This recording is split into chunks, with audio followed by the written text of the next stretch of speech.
Assalamualaikum warahmatullahi wabarakatuh.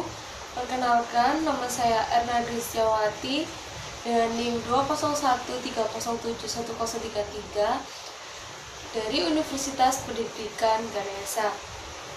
Di video ini saya akan melaksanakan praktikum fisika dengan materi fluida statis, lebih tepatnya ke penerapan hukum Archimedes. Jadi di video ini saya akan melaksanakan praktikum hukum Archimedes. Sebelum lanjut ke praktikum hukum Archimedes, alangkah baiknya terlebih dahulu saya akan menerangkan apa sih fluida itu. Jadi fluida adalah zat yang berbentuk cairan atau berbentuk gas yang dapat berubah bentuk. Fluida juga disebut dengan zat alir. Jenis-jenis fluida ada dua macam. Yang pertama fluida statis dan yang kedua fluida dinamis. Di video ini saya akan melaksanakan praktikum fluida statis. Terdapat beberapa hukum yang ada di materi fluida statis ini. Yang pertama ada hukum utama hidrostatik, yang kedua ada hukum Pascal, dan yang ketiga ada hukum Archimedes. Nah, dan di dalam video ini saya akan melaksanakan praktikum hukum Archimedes. Di depan kakak udah ada alat dan bahan yang digunakan untuk melaksanakan praktikum hukum Archimedes.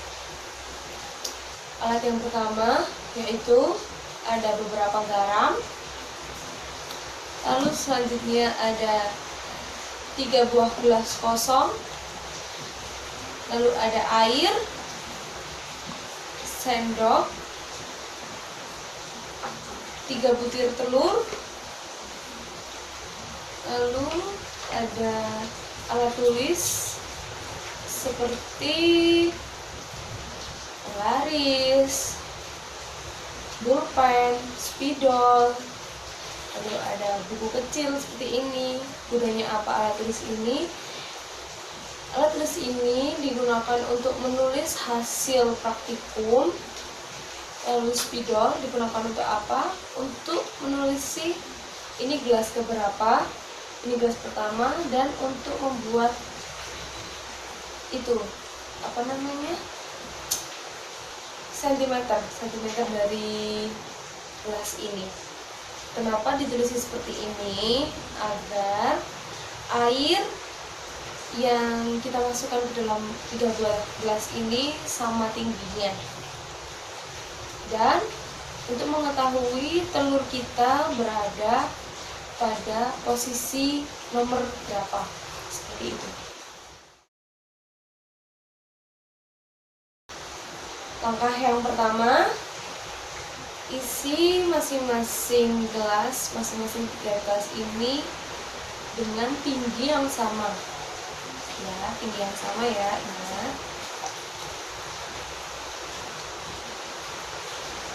Tingginya sekitar 8 cm.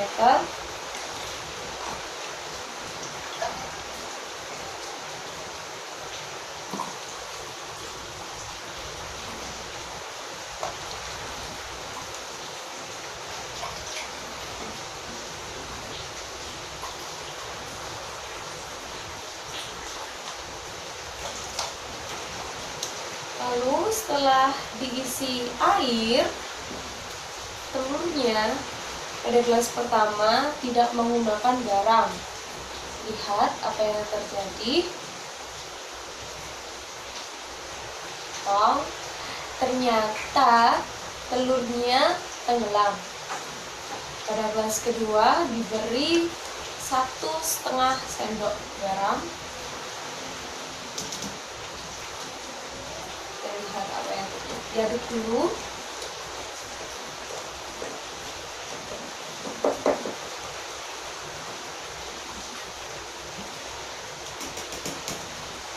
Dan lihat apa yang terjadi pada gelas kedua. Setelah gelas nomor 2 diberi garam 1,5 sendok, dan yang terjadi adalah telur melayang. Lalu gelas nomor 3 diberi garam 4 sendok makan. Lalu lihat apa yang terjadi pada gelas nomor 3.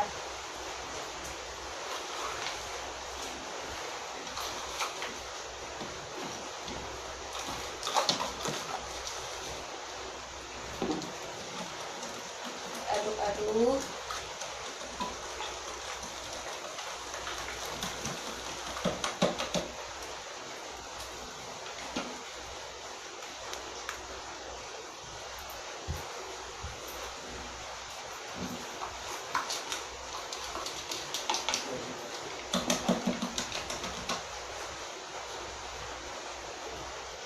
Dan yang terjadi pada gelas nomor 3, telurnya mengapung.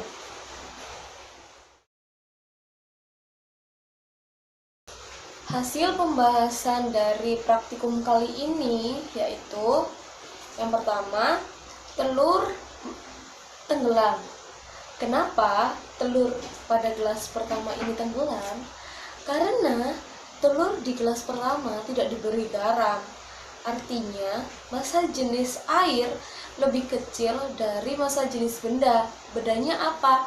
Bendanya itu telur itu sendiri. Jika hal itu terjadi, maka telur akan tenggelam. Nah, di gelas kedua, telurnya melayang. Kenapa hal ini dapat terjadi? Karena pada gelas kedua, massa jenis air sama dengan massa jenis benda. Jika hal itu terjadi, maka telur akan melayang. Lalu pada gelas ketiga, telur mengapung. Kenapa telur ini mengapung? Karena massa jenis air lebih besar dari massa jenis benda. Seperti itu pembahasannya. Kesimpulan dari praktikum kali ini yaitu ternyata garam adalah suatu zat yang dapat mempengaruhi besar kecilnya nilai massa jenis air. Maksudnya gimana? Jika garam dalam air yang sama ini lebih sedikit, maka massa jenis air itu akan kecil. Dan jika garam pada gelas diberikan lebih banyak, maka massa jenisnya akan lebih besar. Nah, jika tidak diberi garam, artinya massa jenis air ini semakin kecil. Jadi, intinya garam itu berfungsi sebagai memperbesar zat yang dapat memperbesar atau memperkecil massa jenis air. Sekian praktikum yang dapat saya lakukan dan kesimpulan serta hasil yang dapat saya sampaikan. Apabila memiliki kesalahan kata, mohon dimaafkan. Wabillahi taufik wal hidayah. Wassalamualaikum warahmatullahi wabarakatuh.